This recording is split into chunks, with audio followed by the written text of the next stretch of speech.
Yesterday on President's Day, President Joe Biden decided to go ahead and take a visit to Ukraine. So this was a little bit of a surprise to some people. I had people that were in support of the war, in support of Ukraine, very happy that he decided to go and show his support by showing up and meeting up with President Zelensky there. And then people who, are a little bit fed up with the war, of course, they were outraged. And of course, we had the situation right now going on in East Palestine, Ohio. President Biden has not visited Ohio since that incident. So people were, pretty upset that on President's Day of all days, that Biden decides to leave the country, go to Ukraine, and show, a little bit more support for them than all of the events that are going on in our country right now. So, kind of a tense day it was yesterday. And then, of course, we had Marjorie Taylor Greene saying that we should have a national divorce. I am going to be posting a separate video on that, so make sure to check that out as well. So this is from CNN Politics. Biden makes surprise visit to Ukraine for first time since full-scale war began. President Joe Biden slipped into Kiev on Monday for the first time since Russia launched a full-scale invasion of Ukraine almost a year ago, demonstrating in dramatic personal fashion his commitment to the country and its struggle as the war enters an uncertain new phase. The highly secretive visit, which took place as air raid sirens could be heard ringing out around Kiev, while Biden walked alongside President Volodymyr Zelensky around the gold-domed St. Michael's Cathedral, comes at a critical moment in the 12-month conflict, with Russia preparing for an expected spring offensive and Ukraine hoping to soon retake territory. Biden announced $500 million in new assistance, saying the package would include more military equipment. So more money going to Ukraine. Let me know what your thoughts are about that. Should we continue funding this war? Definitely interested in hearing your thoughts in the comment section below.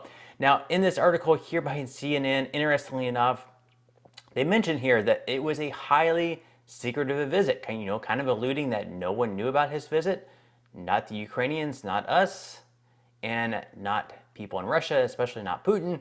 But another conflicting article here from The Hill actually says that the White House gave Russia heads up about Biden's Ukraine visit for deconfliction purposes. So it says the White House provided Russian officials with advance warning that President Biden would be traveling to Ukraine to mark the approaching anniversary of Russia's invasion to avoid escalating tensions, administration officials said on Monday. And this is a quote from Jake Sullivan, the White House National Security Advisor. He says that we did notify the Russians that President Biden would be traveling to Kiev.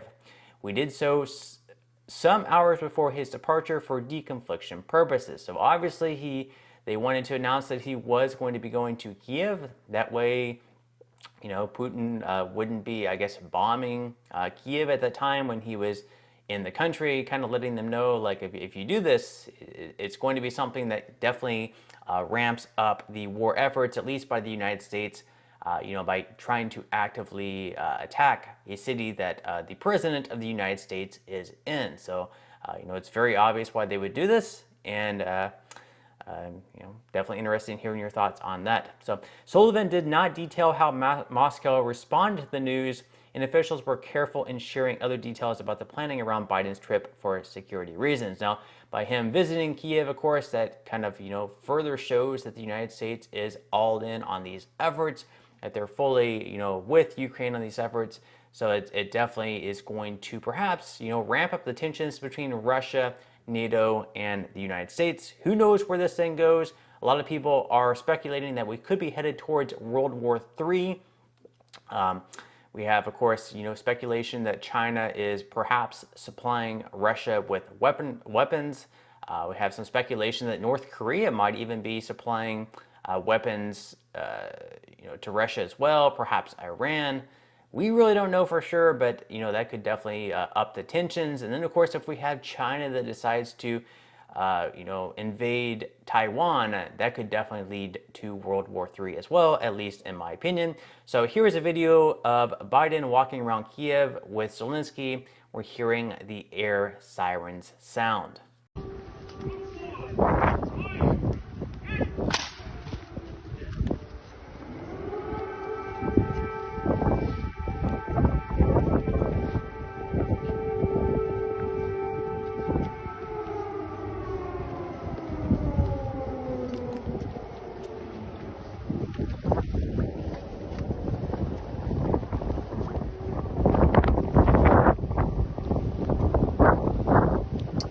Now, interestingly enough, this is, it was very spooky footage. We have Biden walking around pretty calmly. The air sirens are sounding out.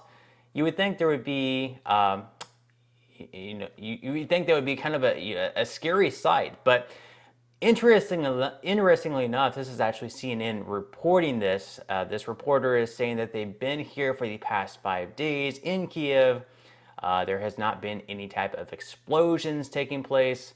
There have not been any type of air sirens, but about a half hour ago, right when President Biden was in the center of Kiev, I guess these air sirens started going out. So apparently this was all just some type of political theater of having Biden arriving there, walking around with Zelensky, and then having these air sirens sound.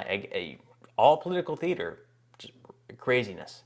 I've been here for the past 5 days. I have not heard any explosions. I have not heard any air sirens until about half an hour ago, right when President Biden was in the center of Kiev, as Clarissa was just mentioning. So curious what you think about that in the comment section below. Very interesting. Once again, there's no explosions that took place in the city for the last 5 days. And then once Biden arrives, of course, these air sirens go off just to make it a good opportunity for some video shots, for some photo shots. That's what today is. It's all about social media, creating the perfect image of Biden arriving to the country of Ukraine.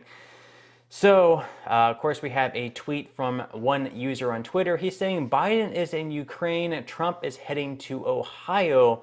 You couldn't make a more perfect example of America last versus America first. And of course, that's alluding to President Biden having America last policies, visiting Ukraine on President's Day.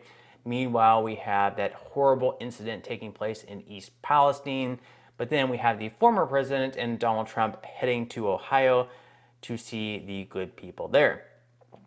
And then, of course, we have the mayor of East Palestine very upset with that as well. Obviously, you have the president who has not visited your city yet since that terrible incident. Yet, on President's Day of all days, he's heading to Kiev, Ukraine. Let's roll the tape.